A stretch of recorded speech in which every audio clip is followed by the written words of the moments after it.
desde a frase, né, que Emmanuel escolheu para o título, já é muito representativa.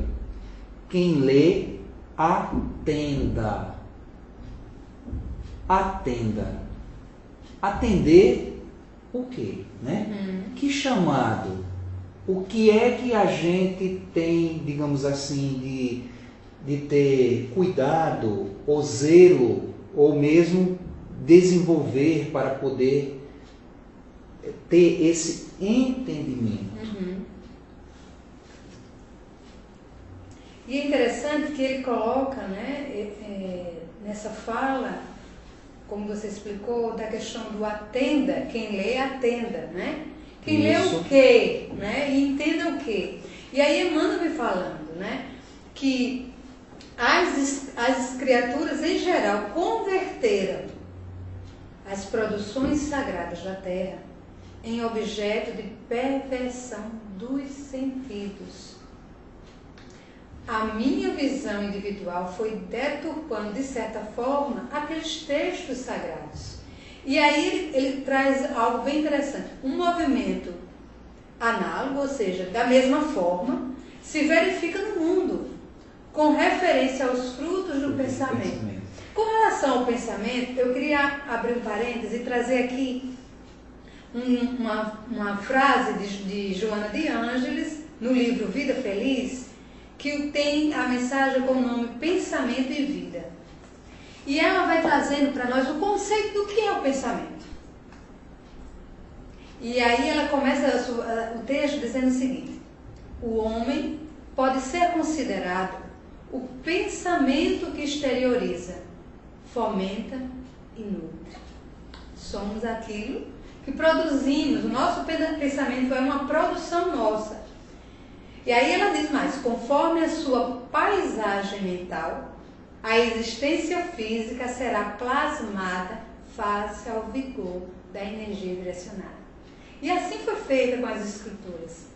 Diante do meu mundo interno, eu fui trazendo uma visão do que estava escrito sobre a minha ótica. Uma visão minha, né?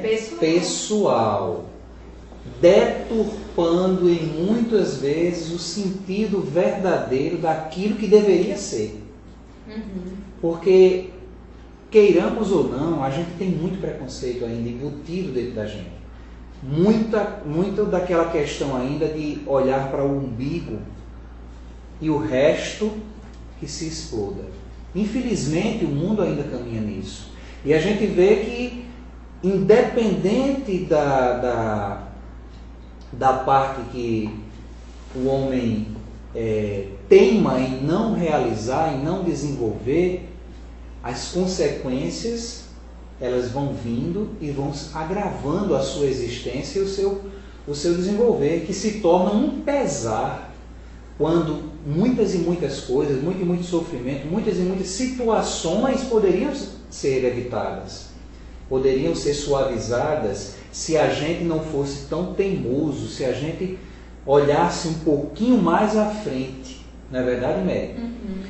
E ela ainda traz um outro ponto, que diz o seguinte: o pensamento é a manifestação do anseio espiritual do ser. Não uma elaboração cerebral do corpo, mas uma manifestação do nosso anseio. E aí, esse texto tão atual, nesse momento que nós estamos vivendo, onde o nosso planeta, né, com uma diversidade, nós temos uma diversidade, né, de povos. E nós temos também, muito arraigado ainda, um fanatismo, onde os textos sagrados foram colocados de uma forma tão rígida, e onde quem não comunga do meu pensamento precisa ser excluído e às vezes destruído. Foi o que nós assistimos há pouco tempo, não é? Então, como as guerras foram sendo estruturadas, tendo como base, como nós estávamos ouvindo Haroldo falando, né? Quantas guerras foram construídas com base na deturpação dos textos, da mensagem que não foi, como diz Jesus, não foi atendida. Exatamente. E a gente vê, né? E aí a gente fica naquela perspectiva de entender o porquê o amor em pessoa, quando resolveu vir à Terra, ele tinha o mundo inteiro para escolher o seu pouso, a sua morada. Mas onde foi que ele foi escolher? Onde foi que Jesus veio nascer para irradiar esse pensamento para o mundo? Dentro da Terra, que até hoje, né, é conflito constante, justamente em detrimento desse personalismo, né, desse fanatismo de querer desenvolver as coisas ao seu modo, deixando de lado a forma de pensar das outras pessoas, a forma de existir das outras pessoas. Aí a gente vê, né, Israel, faixa de Gaza, até hoje um povo que se digladia. Então a gente que entende o que a doutrina traz hoje de forma um pouco mais lúcida, né, no nosso pouco pensar, a gente entende o porquê Jesus veio e deveria e teve que encarnar, na verdade, né, justo naquela região de conflito, porque era a mais necessitada. Era justamente aquela região onde o amor teria que fazer o maior trabalho possível. Então, continuando o outro ponto, né? Então, nós estamos compreendendo... Mariluz, é melhor falar um pouquinho mais alto, porque pode ser que lá os nossos amigos não ouçam, né? Ok. Continuando essa lógica, né, que Emmanuel nos traz, ele vai trazer um ponto que é frequentemente: as mais santas leituras são tomadas à conta de tempero emotivo, destinado às sensações renovadas que condigam com o recreio pernicioso ou com a indiferença pelas obrigações mais justas. E aí, Queiroz, eu estava vendo aqui num outro livro fantástico que chama Jesus e Atualidades, que também é da nossa irmã Joana, quando ela vai nos trazendo uma reflexão, não é? Que o processo de evolução constitui para o espírito um grande desafio. Então, quando você está diante de um texto sagrado, de uma mensagem que traz um movimento de mudança interna, como nós estamos ainda como é um desafio mudar, eu vou para o mais fácil, que é trazer aquilo que eu já compreendo e achar que aquilo é o correto, porque é uma necessidade de um exercício. Eu preciso pegar o texto e ir refletindo diante, logicamente, porque todos nós estamos em variadas fases de desenvolvimento, não é? Nós não temos no nosso planeta um equilíbrio assim de desenvolvimento espiritual. Nós temos várias faixas de desenvolvimento. Então isso também repercute na capacidade de cada um de compreender. Mas o que Emmanuel nos chama a atenção é que a gente precisa ir procurando justamente isso que Joana nos diz aqui, ultrapassar esses desafios. Porque nós trazemos muitas coisas das nossas outras vidas, que estão bem à flor da pele, que turvam a nossa visão. E daí a importância, né, como você falou, nós que estamos compreendendo, estudando, querendo cada vez mais abrir o coração para receber a doutrina, porque a doutrina nos faz refletir, nos traz um pensamento diante do que eu trago, diante do que aquilo está me mostrando e o que é que eu preciso mudar, o que é que eu preciso fazer diferente, né? Aí ela ainda diz aqui, só para você fazer as suas considerações: vivendo em luta constante contra os fatores constringentes do estado em que se demora, vez por outra experimenta a paz, que passa a querer em forma duradoura. Só que a gente nem ainda compreende esse processo de paz. Por isso, às vezes, muitos querem à força colocar aquela verdade que para ele é a verdade para o outro, e daí a gente tem as grandes diferenças. E vão surgindo os conflitos de convivência. Né? Por que tantas relações não dão certo? É isso? Por que tantos casamentos são desfeitos? Porque pais e filhos muitas vezes não chegam num contexto, num entendimento. Porque sempre tem essa questão, como você bem falou. Um querendo impor a ideia, a forma de pensar, o modo de agir ao outro.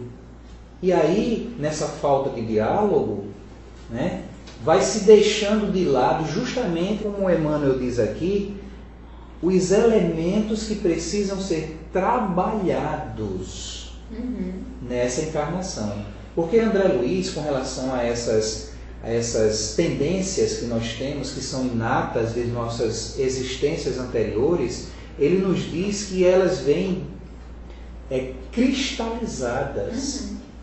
E quebrar essa cristalização é que é o processo, é que é a questão em si. E não é fácil muitas vezes. E quando eu não entendo isso, eu quero romper, eu quero agredir, eu acabo agredindo, não é? O outro, quando o outro ainda não ficou maduro o suficiente, ele está começando no processo. Da mesma forma eu. Se eu quero impor, é porque o meu entendimento ainda não está o suficiente maduro para enxergar no outro a dificuldade que também é dele. Né? Emmanuel tem outro livro aqui que a gente pega. Olha, pense que um trabalho como esse aqui, eu estava comentando com o Mário Lourdes e o nosso irmão Victor, que está ali na retaguarda, dando esse suporte maravilhoso para que a transmissão flua bem. Né? Quantas obras maravilhosas a gente não vai descobrindo e a gente não vai estudando e verificando. Emmanuel tem um outro livro chamado Mãos Unidas. E tem uma mensagem que tem tudo a ver com isso que a gente está vendo, né? Que o Vinha de Luz está trazendo para nós, chamado Teu Livro. Olha o texto. Teu Livro. Ele diz que a existência na Terra é um livro que estás escrevendo. Não é? Então, não é uma página a mais na vida, gente. É um livro novo. A gente vem com a ferramenta, com a família, não é? Com o círculo de relações, de pessoas, amizades e inimizades, trabalhos e tudo mais, que é necessário e que está em disponibilidade para o meu sucesso. Né? Então, eu tenho a dádiva do esquecimento do que eu fiz lá atrás. Né? Eu tenho a dádiva de receber um corpo novo, uma vestimenta nova, super, hiper adequada à vitória, né? À realização, para começar literalmente do zero. Então, tudo isso que eu tenho no arcabouço do meu inconsciente, que é gigantesco e que em muitas circunstâncias, quando a verdade não surge da forma que ela é, e sim da forma que eu quero impor, o que é que acontece? Eu acabo deixando romper aqueles velhos hábitos, aquelas velhas formas de agir. E aí eu, nesse momento, recordo novamente como Jesus é forte nas suas mensagens, nas suas advertências. Né? Meu filho, ora e vigia sempre. Aí a gente vê o porquê dele disse isso. Né? Ora e vigia sempre. Porque a todo momento a gente está sendo chamado a essa mudança, a essa escrita nova. É uma verdadeira mudança revolucionária, não é? É como se você você está ali, uma árvore desenvolvida que já deu o que tinha de produzir, e você precisa pegar sementes novas, né? Que seriam virtudes, seriam desenvolvimentos novos, seriam né? Aprendizados novos, convivências novas, tratos novos, como sementes para eu começar a ajudar nesse desenvolvimento, nesse novo crescimento, nesse novo florescer dessas novas árvores que a vida vai sempre nos experienciar, vai nos mostrar, para que a gente possa realmente ter sucesso e fazer um diferencial, não é? Cada dia desse novo livro, Emmanuel continua dizendo, é uma página. Cada hora é uma afirmação de tua personalidade através das pessoas e das situações que te buscam, né? A personalidade, ela não está sozinha. Para desenvolver-se, para afirmar-se, ela tem que ter esse contato com as pessoas, com a realidade, com as situações, que sempre, não adianta fugir, sempre vão nos buscar. Né? Fantástico isso que a Emmanuel disse. Neuri? Então, né, nesse tempero emotivo, né, destinado às sensações renovadas, que condigo com o recreio pernicioso.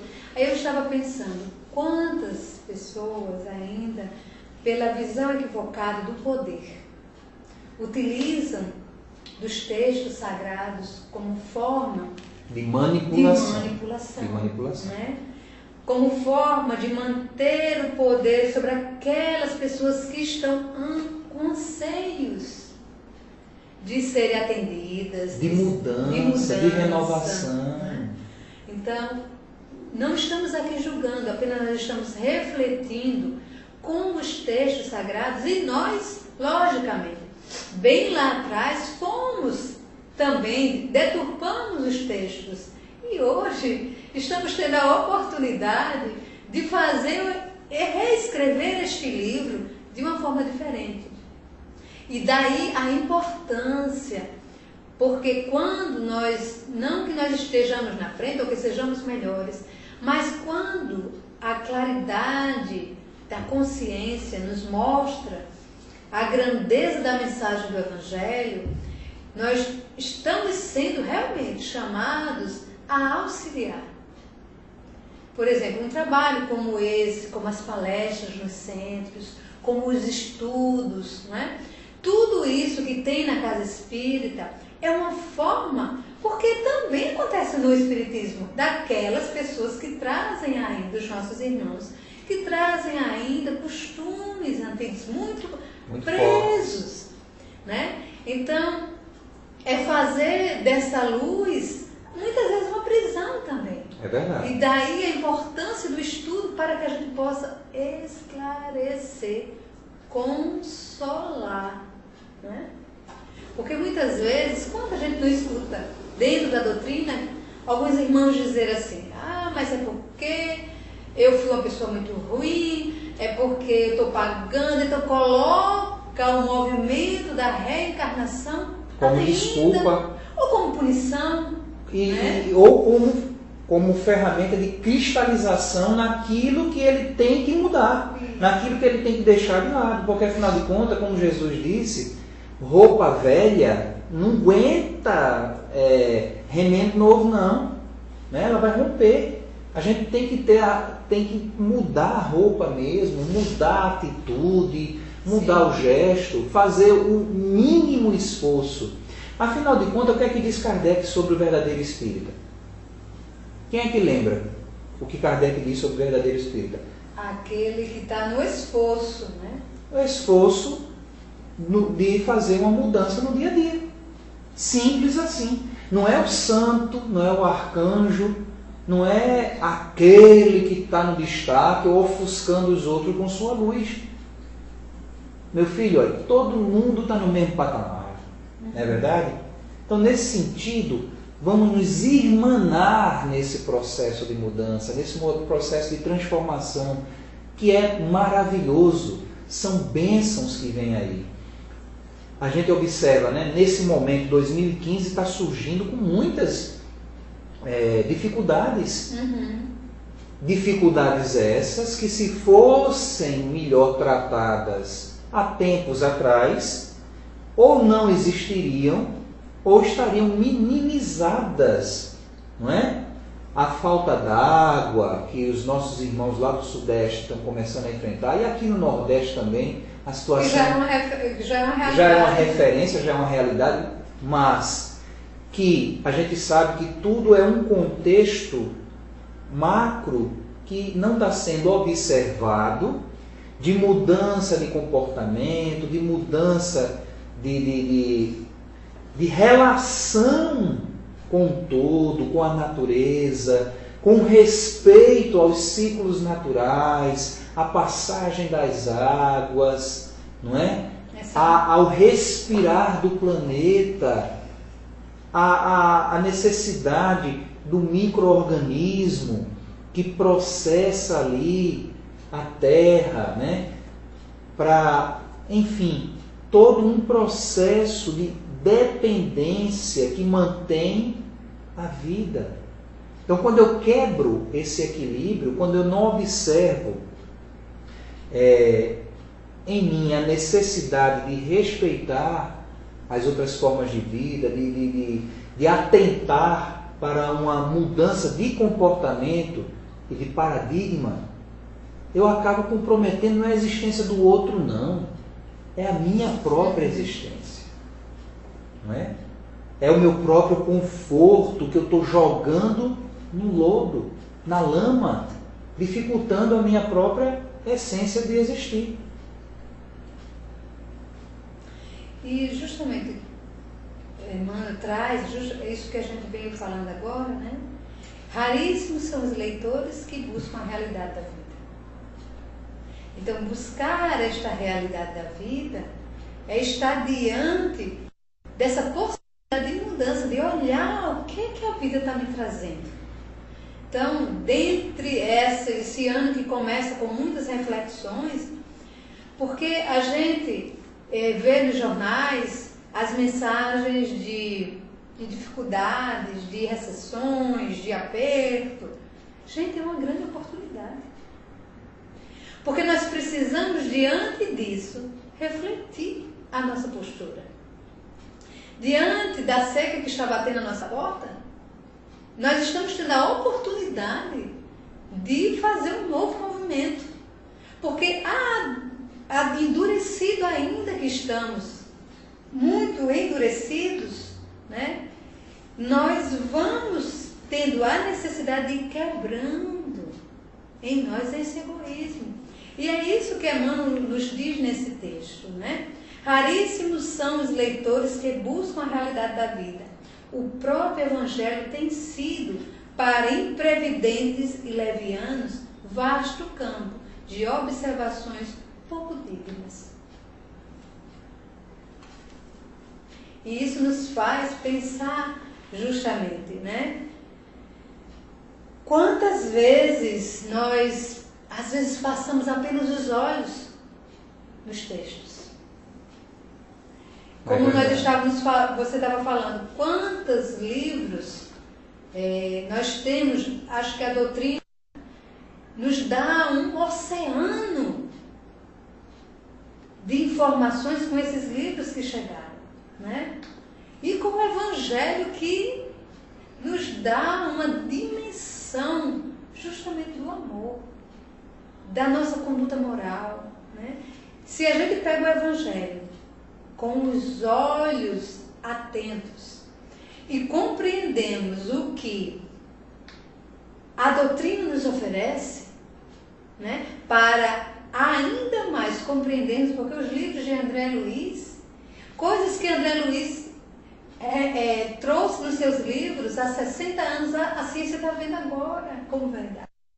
Então, no presente que nós temos, como nós precisamos estar atentos. Gente, não é passar os olhos, mas é ir lendo e trazendo o que aquilo está querendo me dizer.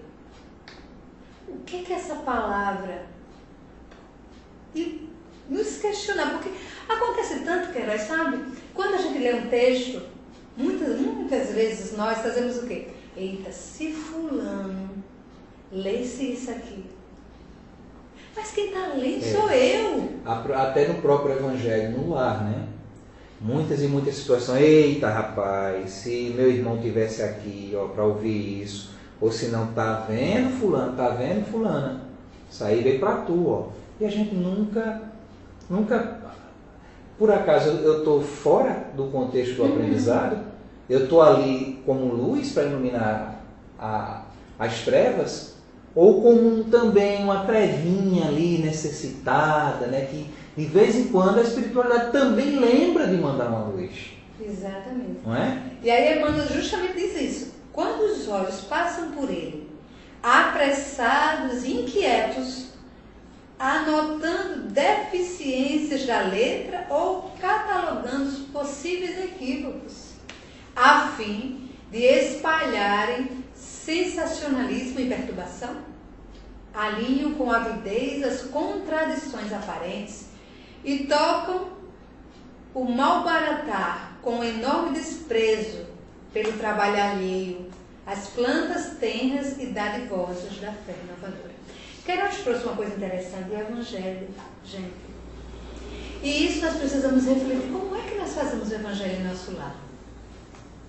Eu conversando às vezes com alguns jovens, eles diziam assim, eu às vezes não gosto de participar do Evangelho no lar. E eu questiono por quê? Não é o momento da família se reunir. Aí eu disse, não, lá em casa é o momento do meu pai ou da minha mãe dar sermão. E esse não é o objetivo do Evangelho no lar. O objetivo do Evangelho no lar, e ele até me disse, teve uma vez que caiu um texto do Evangelho, uma parte do Evangelho, que meu pai, pronto, começou a dizer, olha, tá vendo aqui?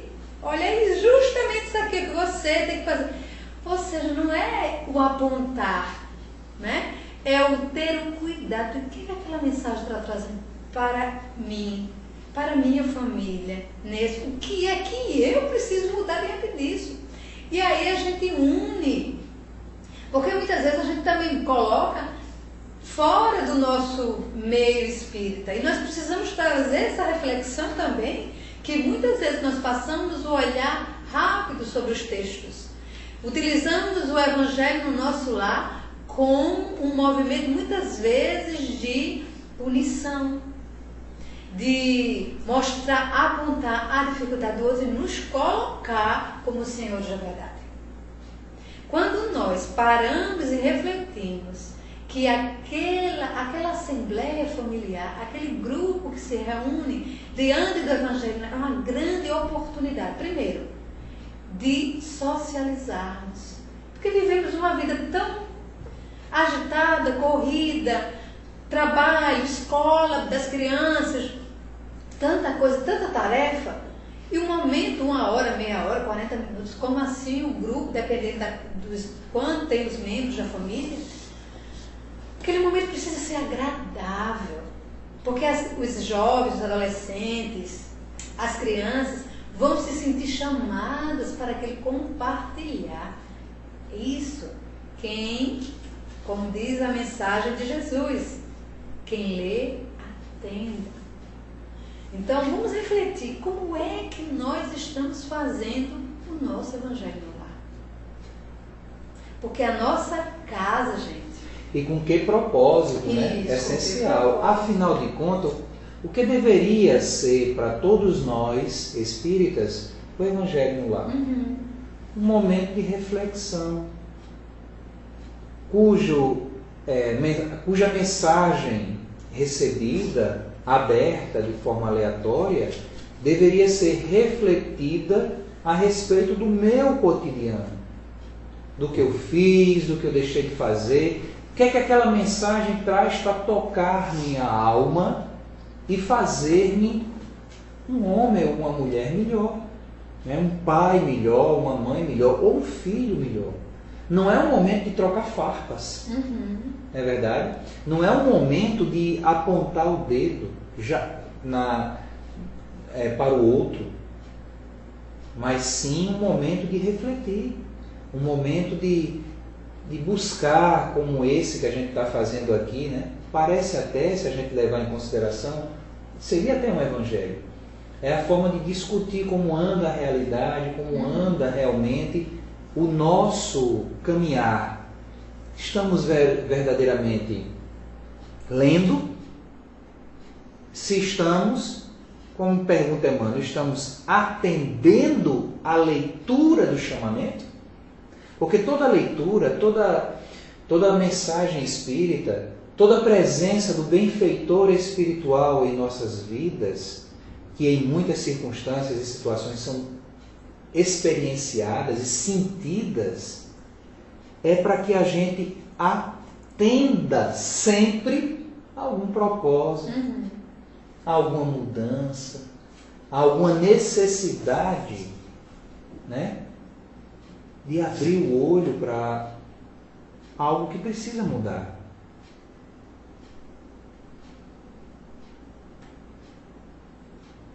E aí é tão interessante quando a gente vai compreendendo isso, e no livro Jesus e Desafios, que é o livro Jesus e Atualidade, o primeiro ponto que é Jesus e Desafios, ele diz que de degrau em degrau, ascendendo, caindo para levantar-se, atraído pelo sublime tropismo do amor. Então é nesse movimento, né, de passo a passo, da compreensão, muitas vezes apenas de um ponto, do que aquela mensagem do Evangelho está nos proporcionando, que nós vamos também mudando, que nós vamos tendo uma noção do que é o propósito da vida. E aí, Joana nos diz o seguinte, que muitas vezes nós estamos anestesiados pelas necessidades vegetativas, buscando apenas o gozo, que termina por causar-lhe a saturação. E aí, isso vai nos levar a compreender outros valores. Muitos estão nesse estágio mesmo, né? Já cansados desse movimento, querendo algo novo. E aí, Queiroz, a gente questiona da importância das nossas casas estarem como estão, né? No trabalho, de estarem com as portas abertas para receber todos aqueles... As casas espíritas, você nossas fala, casas espíritas, né?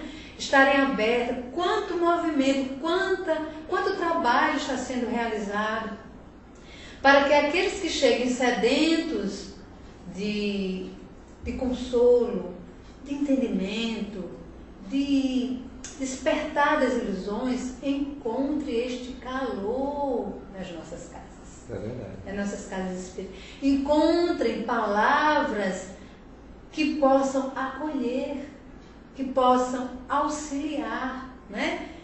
E aí, Joana diz o seguinte, ainda mais: lentamente desperta para a realidade que antes não o sensibilizavam e de repente passam a significar-lhe meta a conseguir, sentindo-se estimulado a abandonar a inoperância. Isso, gente, é muito importante, porque se nós compreendermos que os nossos filhos e que nós também estamos num processo lento, mas progressivo no desenvolvimento. Porque muitas vezes, Queiroz, quando estamos também dentro da doutrina e recebemos essa luz que muitas vezes até nos deixa atordoados de tanta realidade, nós queremos que o outro cresça rápido demais, que o outro vá de uma vez. E aí a gente se esquece que o desenvolvimento não dá saltos. É progressivo, né? É espontâneo e natural. Não é isso? E como eu falei inicialmente, não adianta querer forçar. Muitas e muitas circunstâncias, a melhor resposta vai ter que ser o silêncio mesmo, né?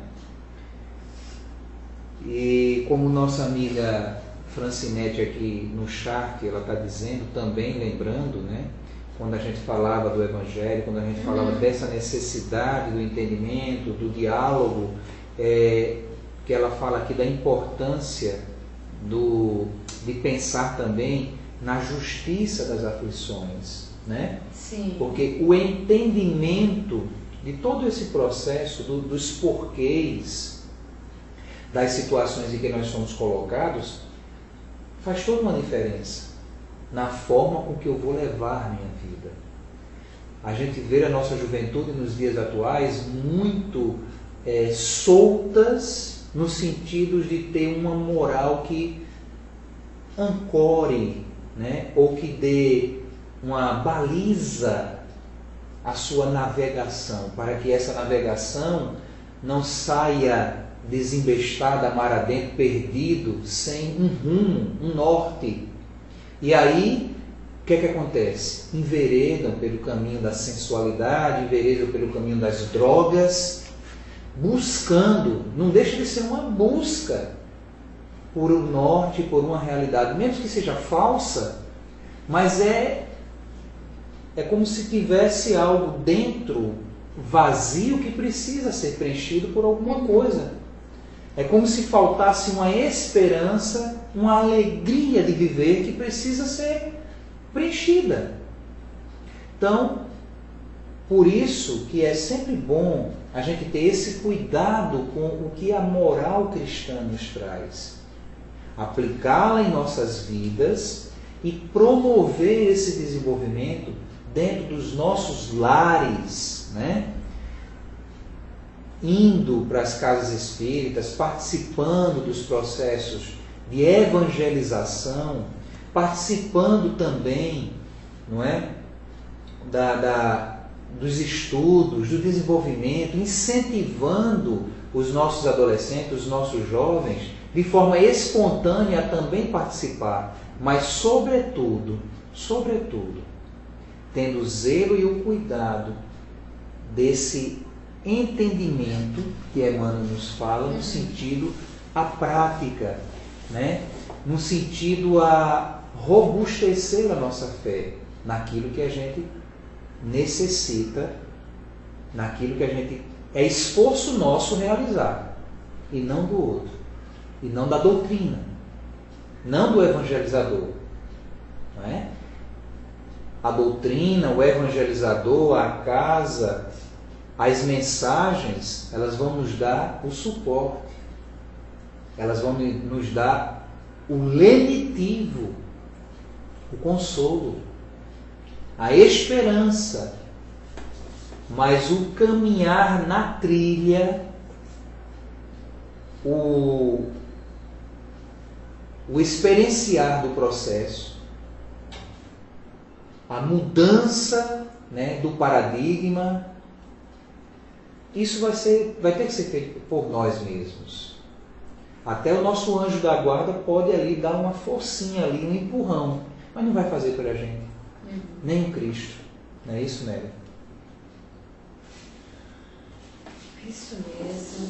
Então, compreender, como a nossa irmã falou, o sentido das aflições da nossa vida, os momentos de dificuldade, é darmos condições de superação.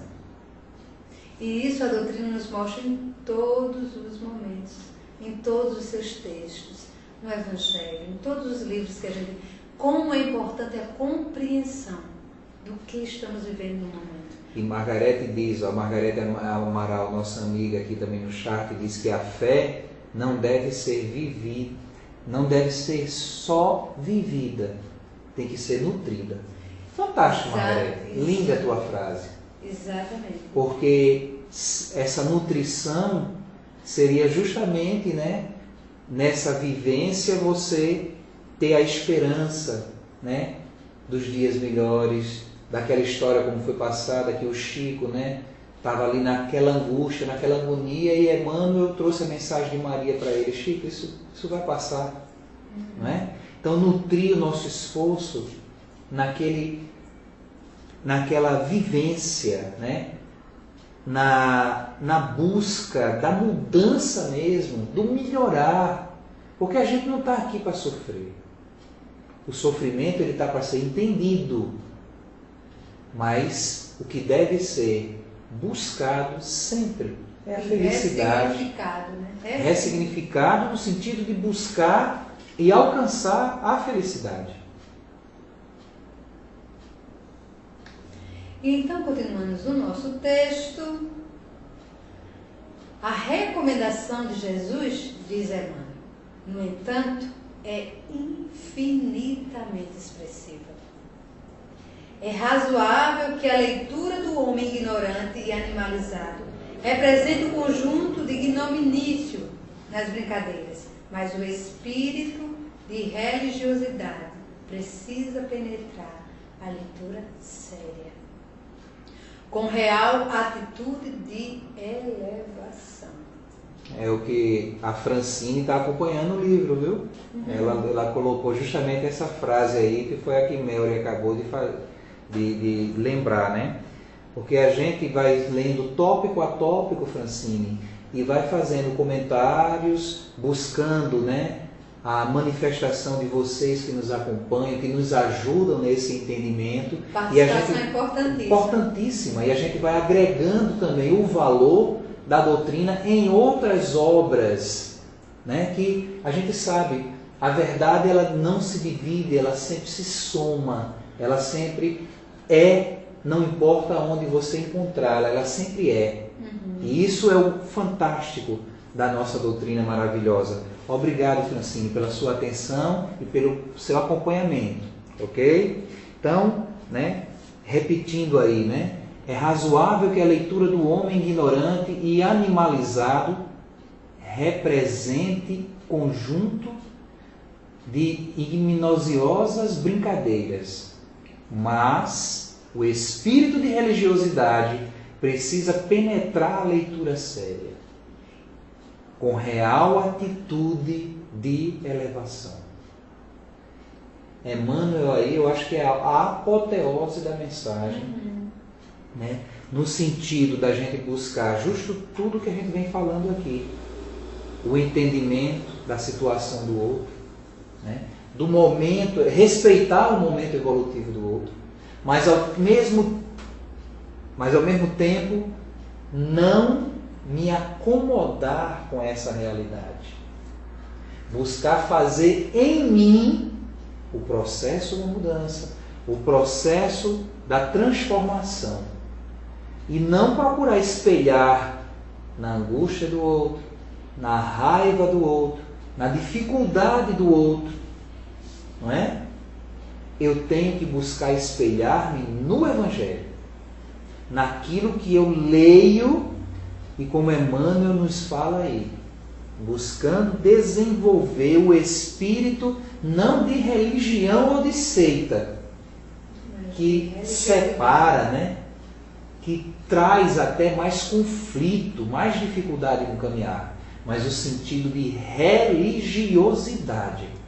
Por isso que eu acho fantástico aquela frase de Leon Denis, quando ele acertadamente diz que o Espiritismo não será a religião do futuro, mas o futuro das religiões. Porque eu não preciso agredir a fé do outro. Eu não preciso querer penetrar ou substituir o entendimento do outro.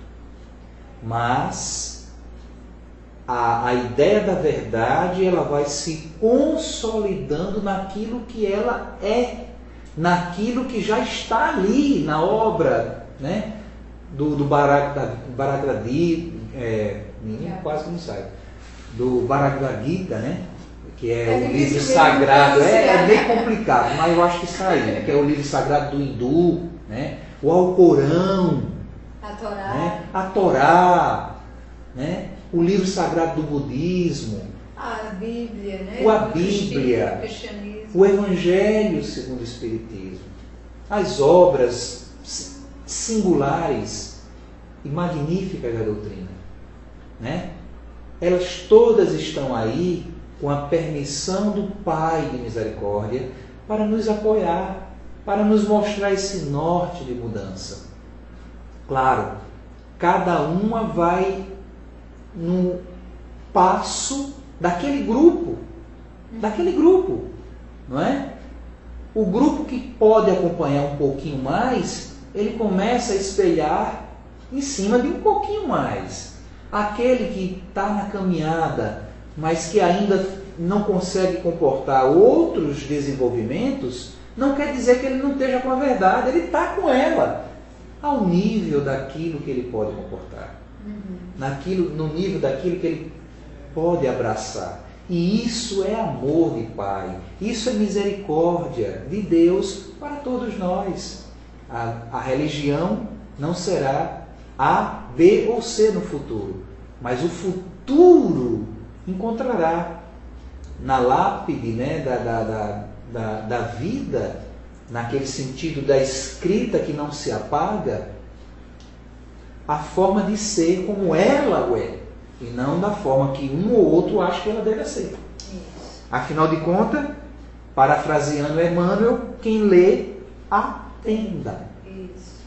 E eu queria só citar aqui, no prefácio do livro Jesus e Atualidade, Joana, no seu texto inicial, ela diz o seguinte: a atualidade necessita urgentemente de Jesus descrucificado, companheiro e terapeuta em atendimento de emergência, a fim de evitar-lhe a queda no abismo. Então precisamos descrucificar e trazer essa mensagem do Cristo, companheiro, terapeuta das nossas vidas, né? Para que a gente não caia nesse abismo. E fazendo isso, nós vamos estar justamente atendendo o chamado. E nós precisamos entender isso. Já estamos quase na hora, não é? E Emmanuel continua aqui dizendo que o problema do discípulo, do Evangelho, não é o de ler para alcançar novidades. Não é? Novidades emotivas ou conhecer a Escritura para transformá-la em arena de esgrima intelectual, aquilo que a gente vinha comentando. Mas o de ler para atender a Deus. Olha que coisa fantástica.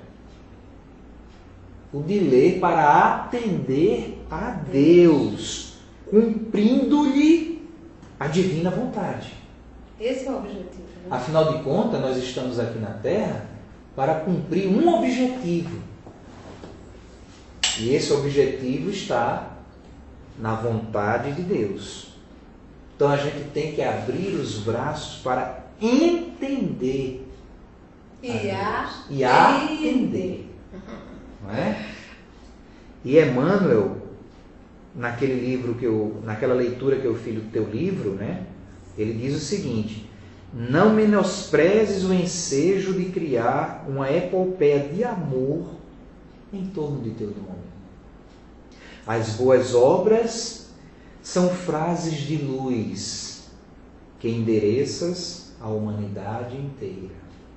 Em cada resposta aos outros, em cada gesto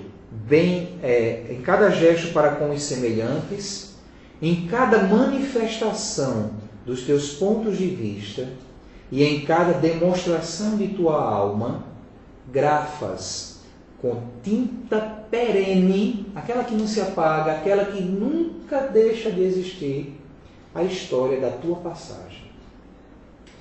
Nas impressões que produzes, ergue-se o livro dos teus testemunhos.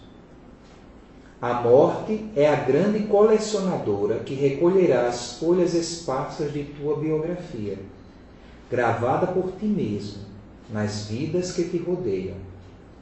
Não desprezes a companhia da indulgência através da senha que o Senhor te deu a trilhar.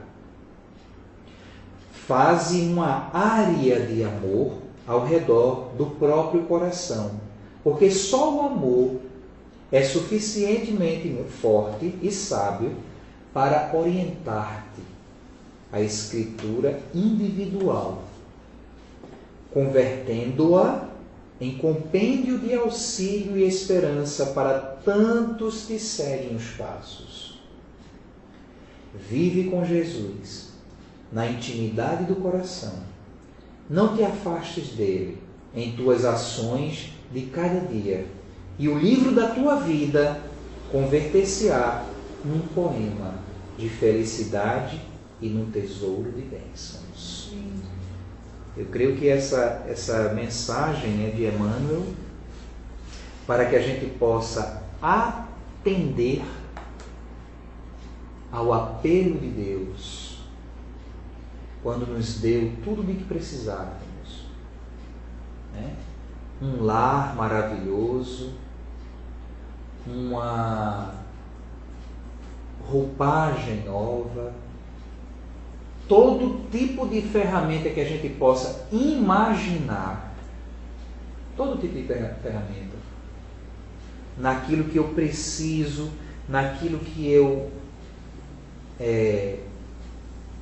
tenho, né? Naquilo que o seu amor tem de melhor para nos ofertar, para que a gente possa ter sucesso, para que a gente possa lograr um bom êxito no nosso caminhar. Para que sofrer? Para que viver lamuriando, né?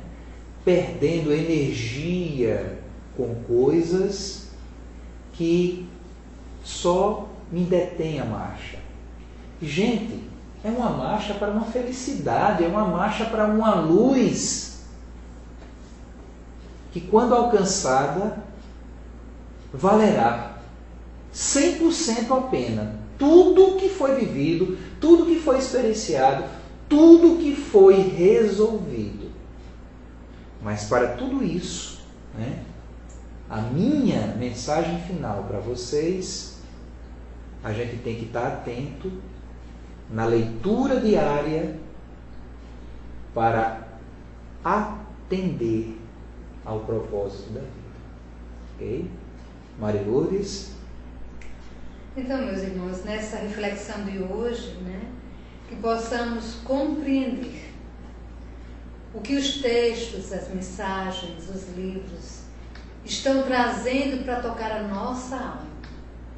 E nesse tocar, nos faça seguir esta luz, que vai nos levar a uma mudança a cada dia. E essa mudança fará com que o propósito de estarmos aqui seja cumprido. Porque é isso que o Pai deseja de nós. Que sejamos filhos, de certa forma, seguros do caminho que temos que seguir. E os nossos irmãos internautas, né,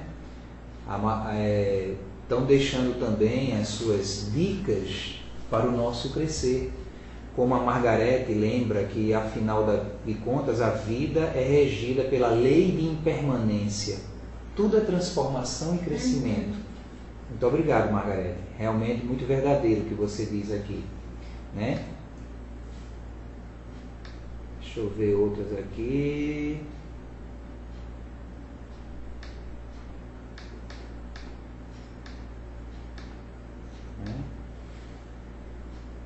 O Fernando lembra que depende de nós, né, todo esse processo de vitória.